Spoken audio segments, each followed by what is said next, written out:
আসসালামু আলাইকুম প্রিয় বন্ধুরা, চলছে গ্রীষ্মকাল, প্রচণ্ড গরম।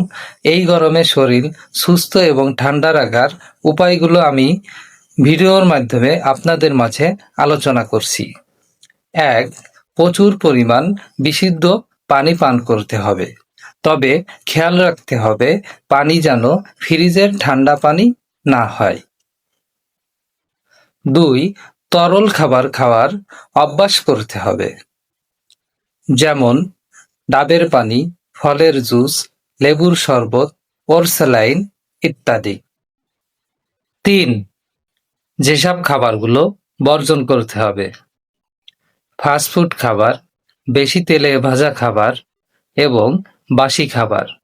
এই খাবারগুলো বর্জন করে চলতে হবে। ৪.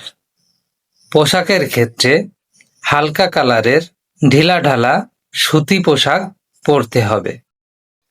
৫. প্রয়োজনীয় কাজগুলো দুপুর ১২টার আগে সেরে ফেলতে হবে।